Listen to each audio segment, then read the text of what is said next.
think by the doctor. Yes, he's got it. He carries pounds. Way rock the baby in his plate. Until morning. Ewing. Oh, wow. Oh, he's going to try to get one more shot off the last push. The buzzer.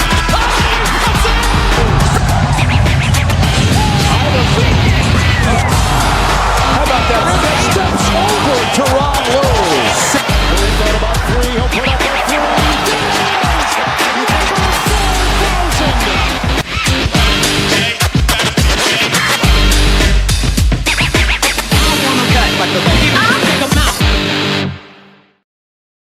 Ladies and gentlemen, boys and girls, children of all ages, Boom Broadcasting presents 3 from Deep. I'm your host, Jason Calenzo. Welcome to the show. How's everybody doing? Happy Saturday. Here we are, Father's Day weekend. So big shout out to all the fathers out there, and not just the regular dads. I'm talking the uncles.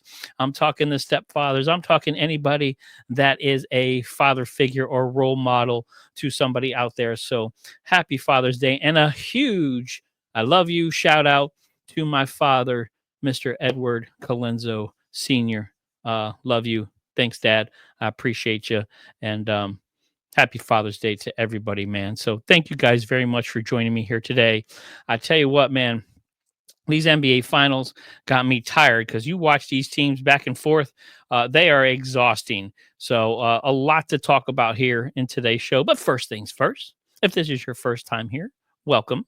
3 from Deep. I'm Jason Calenzo. Thanks for joining me.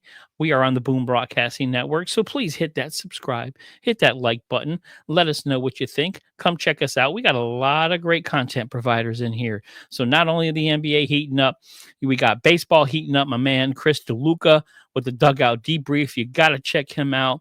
We got Mouthing Off with Mike, dropping some wrestling knowledge. We got Sean Lucas and my man, Podcast Smitty. They do their thing. So guys, we have tons of content providers here on the Boom Broadcasting Network. So please check us out. You will not be sorry. So thank you all very much. But man, let me catch my breath here for a second. I tell you what, watching the Indiana Pacers and Oklahoma City Thunder, the track meet that these guys are on is unbelievable. And again, I am tired after watching the games, and we've had 2 games since I was on since Wednesday. So we're going to talk about a couple of games here. So first things first, let's do a little flashback. We're going to flash back to Wednesday. Man, what an unbelievable win for the Indiana Pacers. Just really trying to take control of this series. And that game was amazing. And it was a story about the bench. For Indiana, with Benedict Mathurin dropping 27, TJ McConnell 10, 5 assists, 5 steals. First time ever in the NBA Finals as someone off the bench, 10 points, 5 assists, 5 steals.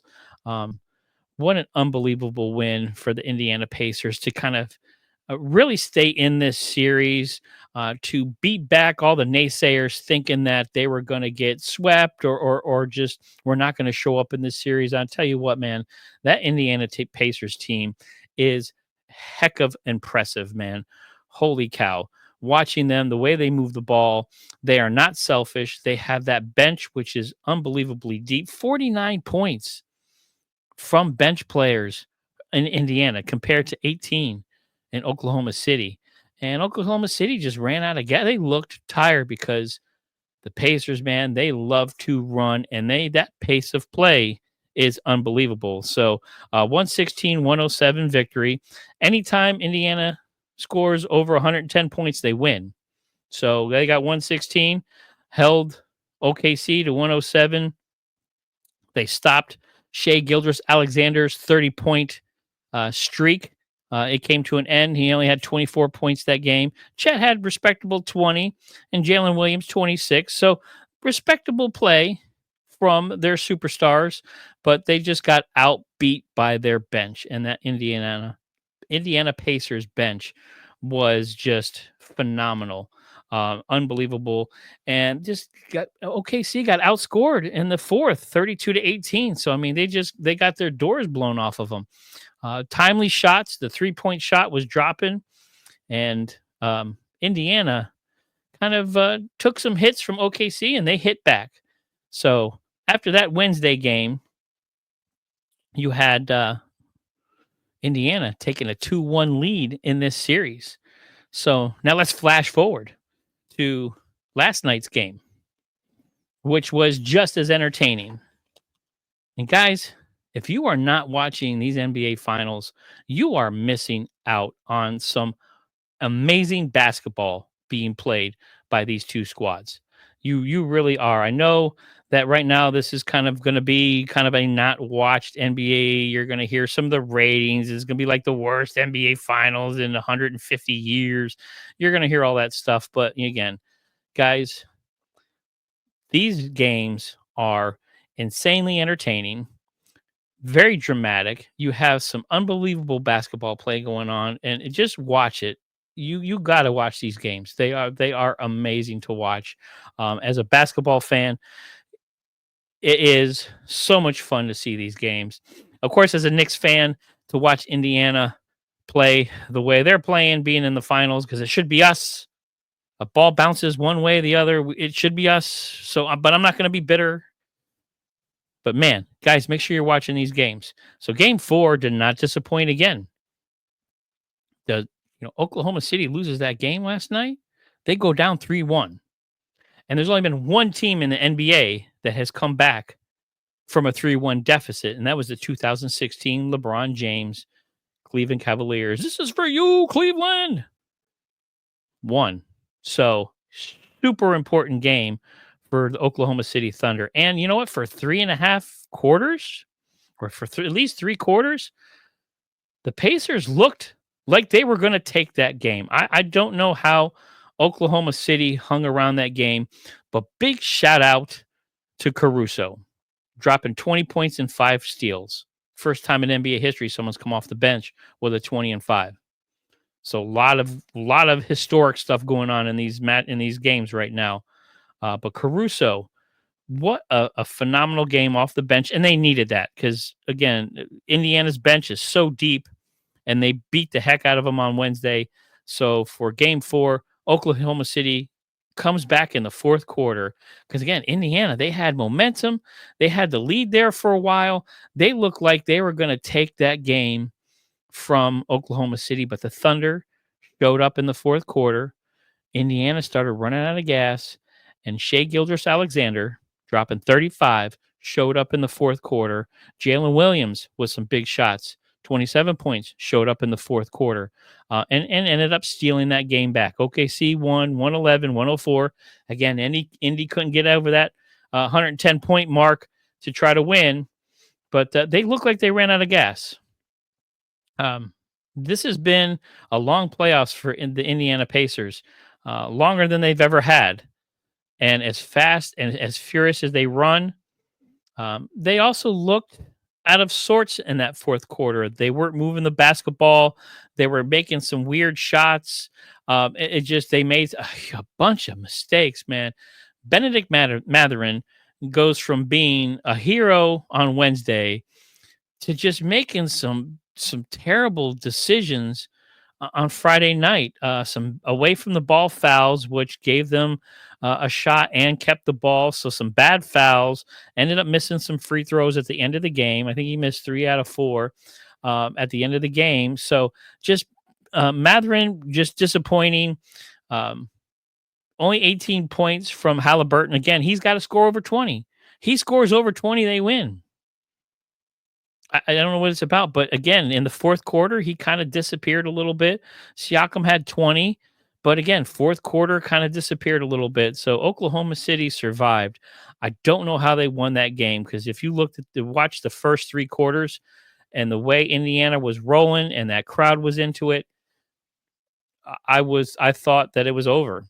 I thought that OKC is going to go down 3-1 and they are going to get blasted. But in true MVP fashion, SGA held court, came back. They won the game. Now they have home court advantage, going back to OKC. So that Thunderdome is going to be rocking. I don't even know, man. If you guys aren't watching these games, you are missing out. I'm checking real quick because I don't know what I'm thinking of something here. So it is Monday. So Monday's game. It is Monday night at 8:30. So we'll talk about that a little bit on Monday's show, and kind of do a preview for that. But important game for Oklahoma City to hold home court. I think this is a very important game for Oklahoma City to win this series because Indiana has already shown being the underdog works for them. They can show up at the end of games, and if the ball bounces one way or another, Indiana's been getting a lot of those bounces. So Oklahoma City's got to be careful. They need to win this game at home because if they don't and they lose to Indiana and Indiana goes in that Thunderdome and steals another game and they go down 3-2 going back to Indiana, that's a tough mountain to climb because that's really going to be dangerous. So we're going to see what happens on that Monday night game because I think Oklahoma City found the formula. In that third quarter, they did something they haven't done.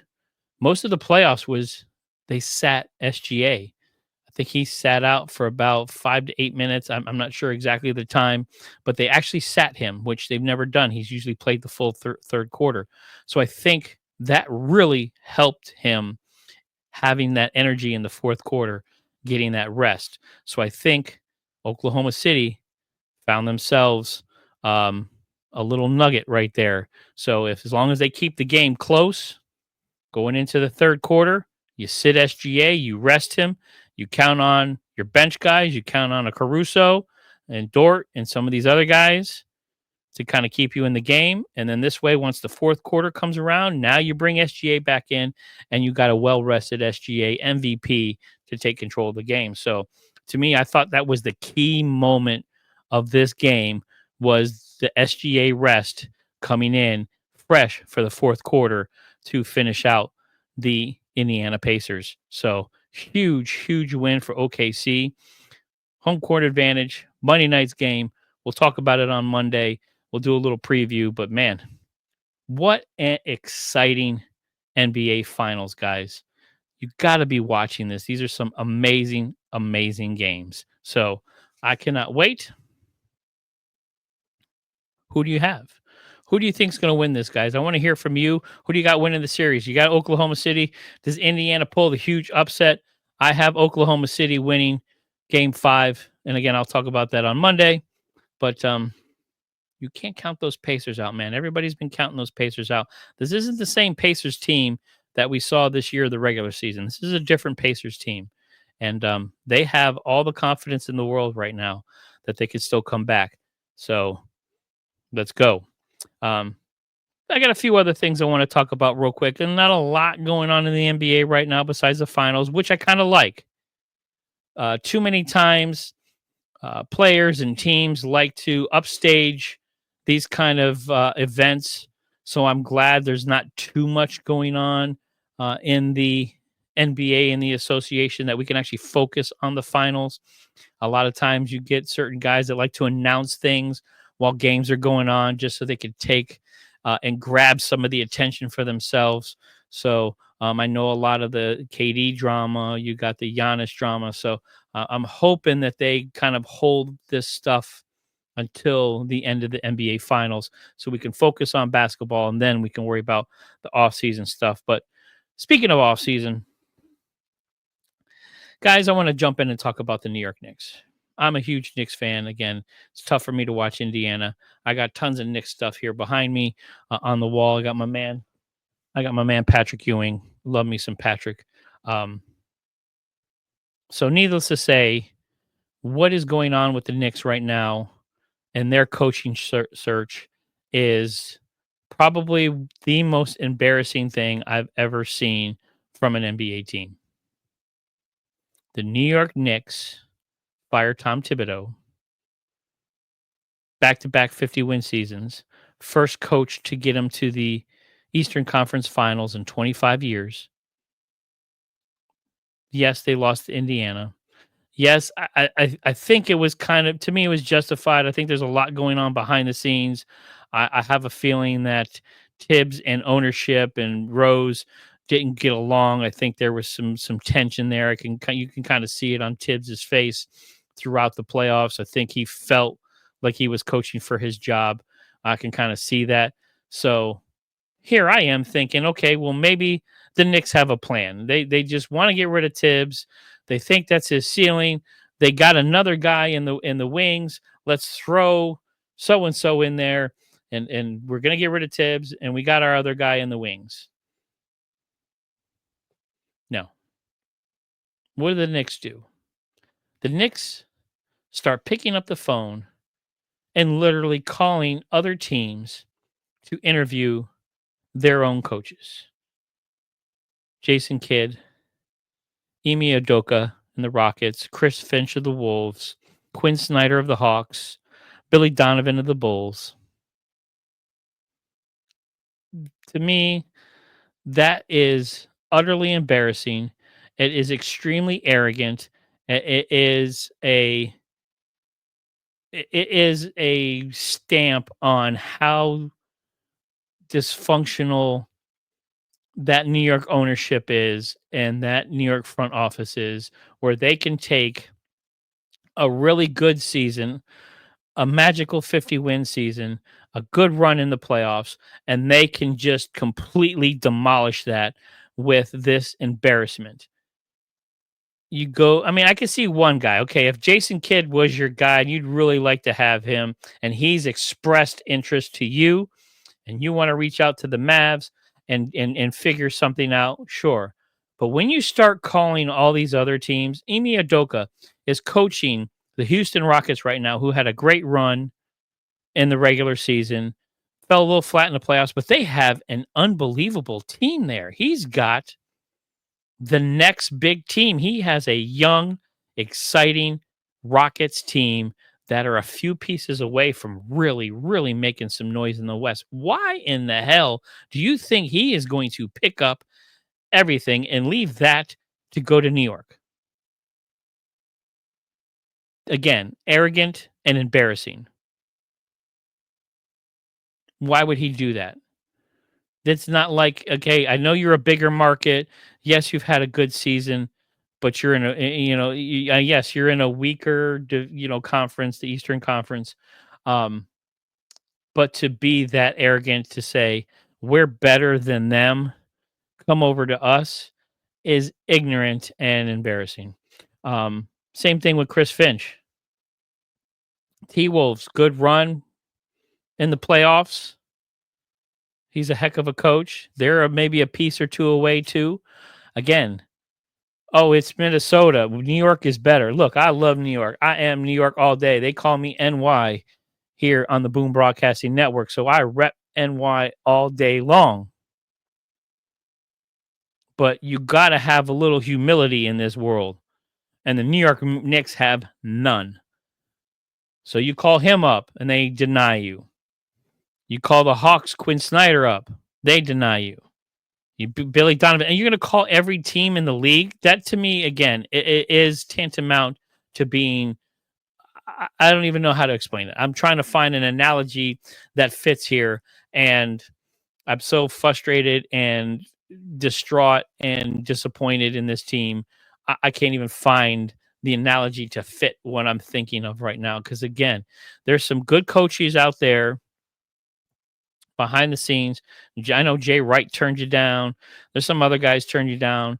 It looks like we're going to interview Taylor Jenkins next week, or this coming up week here, the former coach of the Grizzlies, which he had a great run with the Grizzlies. But is he better than Tibbs? You got Mike Brown, who is a champion coach. He's had some great success with teams.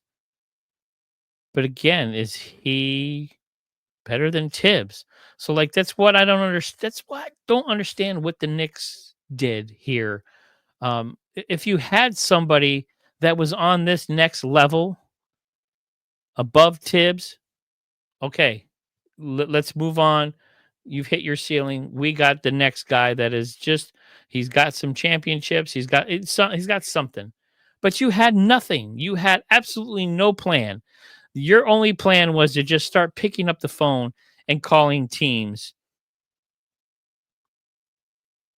and now you're getting shot down because these teams are like, no. So not only are you embarrassing yourself, now you're just creating a rift between you and other teams with trades, with some free agent moves. So now free agents are looking at you going, man, what the hell are the New York Knicks doing? They fire their coach. They're trying to steal other coaches from other teams. Why do I want to go to New York? They are completely dysfunctional. They have the shittiest owner, or not the shittiest owner in the NBA. I'm going to throw the Wizards and the Utah Jazz up there because unfortunately those ownership groups are not very good. But James Dolan is pretty bad for New York. He's always been bad for New York. If he just disappeared and didn't touch anything and let a management group take control and really make the decisions and not, screwed with the soup, you got a shot. But Dolan likes to screw with the soup. I don't even know what to do. Arrogant, and I'm befuddled. That's all I got. The New York Knicks front office, very arrogant move. And as a Knicks fan, I'm befuddled. Hopefully they figure something out. As a Knicks fan, I hope we find a good next coach. I really want to see us make some moves in the offseason and kind of just, again, we're just missing a few pieces. We were this close. We were one weird bounce away from really winning this series against Indiana. So close, but yet so far. In old New York. Befuddled. Guys, let's jump in the layup line here real quick. We're going to jump in. We got a few stories I want to touch base on here real quick. It looks like Russell Westbrook is declining his $3.4 million option with the Denver Nuggets, which I kind of understand he would do that because to me, I mean, even though he's 36, that's still a little cheap in the grand scheme of the NBA. I think he can make a little more money. I hope he stays in Denver because he really looked happy playing in Denver. I haven't seen you never see a happy Russell Westbrook. He's one of those. He's like Steve Smith Sr. In the NFL. He was just always angry. He played angry, and that was his thing. So an angry Russell Westbrook is fun to watch. But he actually looked happy angry in Denver, so I hope he stays. But averaged 13.3 points a game, 6.1 assists, and 4.9 rebounds a game. So good numbers for coming off the bench most of the time. He did have some starts, but 27 minutes a game around there. So for a 36-year-old aging superstar, that was pretty good. And I think Russell Westbrook can help a team. But again, I hope he really does stay in Denver. So I think they don't want to lose him. Then let's also talk about Jaylen Brown. Looks like he had some arthroscopic knee surgery on that right knee. He's eyeing training camp for being back. So, even though it's, off-season surgery, and you see that all the time. A lot of these guys are beat up from the season.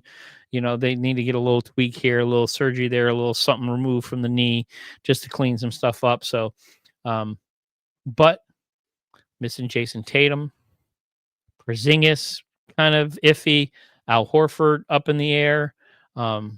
Celtics need to make some moves, and I think that's one of the teams out there, guys, that we really need to pay attention to this offseason about making some moves and making some trades and possibly going in for the Giannis sweepstakes or possibly swooping in on the backside of this Kevin Durant sweepstakes.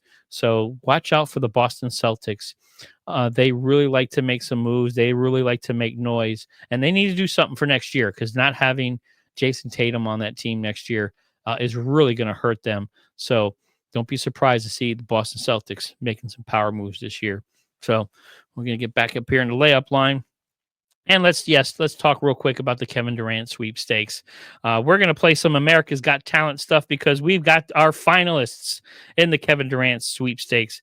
Officially, I guess, or unofficially, or however you want to say it, the Wolves, the Heat, and the Rockets. So we've now narrowed it down to 3 teams, officially or unofficially, in the Kevin Durant sweepstakes as our finalists. So who's going to make it past the finals? We'll see what happens. But the Wolves, making some moves for KD and Edwards, Kevin Durant. Promising, but I don't like the matchup. I think that takes away from Anthony Edwards trying to become the next guy. So I really don't like that with the Wolves. The Heat, I like the Heat. They need some help. Wiggs is not enough. They got Bam Adebayo, Tyler Hero, but just what are they going to have to give up to get Kevin Durant? So that's the other thing too, that they deplete themselves just to get KD, and then who else? Who else do they have? You got a bunch of young guys. You got some other role players here and there, but I don't know if that's enough. So shout out my man, Boom Broadcasting president. I know he's a huge, huge Heat fan, Mr. Michael Davis, but I just don't. I don't like the fit. I don't see Kevin Durant as the Heat culture kind of guy, and I think they'd have to give up a little too much to get him. And then the third team is the Rockets. I love this move as long as they don't get rid of Green. If they can get rid of maybe Brooks, maybe Van Vliet, get rid of one of their other veterans and some other pieces, maybe some here and there. You put Green, Alfred Sengun, and Kevin Durant on that Rockets team. That I like. I think the Rockets is the best location for Kevin Durant. A young, up-and-coming team, a great coach in Ime Udoka. You put Kevin Durant on there with his 30-plus points a game. That team will be dangerous next year. They were second in the West. A young team, second in the West, and we know how hard the West is. So young team, second in the West. They fell a little flat in the playoffs, but you throw a Kevin Durant on there. Now they have some playoff experience. I think the Rockets would be pretty dang close to the next team up to make the NBA Finals if you put Kevin Durant on that Rockets team. So sorry, Michael Davis, but I still think the Houston Rockets are the best landing spot for KD as long as they don't give up too much. Because you got to remember, Kevin Durant is still 36 years old. And it's, from what I remember, 36, because 36 passed me a while ago. It goes by fast. So, but we'll see what happens. Again, I hope the hot stove stays hot till at least after the playoffs. Because, again, guys, if you're not tuned in and watching these games, you need to be, because you are missing must-see TV. You are missing basketball. Like pure, these aren't like ugly games. These are two really, really, really good teams playing at the top of their game. And it needs to be watched, and it needs to be talked about, and needs to be touted. So, and we will continue to do that here on Three from Deep. So thank you guys very much. You'll see me back on Monday. Again, we'll talk about Game 5 here, a pivotal game in this series. May do some fun stuff here. I'm going to try maybe do a little something different here to bring a little excitement into the series. But thank you guys very much for joining me. I do appreciate you. I am Jason Calenzo. This is Three from Deep. Catch me on the Boom Broadcasting Network. Like and subscribe. Hit me up with any comments, questions, concerns, whatever you got. And I thank you very much for joining me. Again, happy Father's Day to all the fathers out there. Thank you all. God bless you. We appreciate all our dads for taking care of us, especially my dad for helping me and making me fall in love with sports, because without it, I probably would not be here today. And of course, without him, I wouldn't be here today. So, guys, I love you all. Thank you. Peace.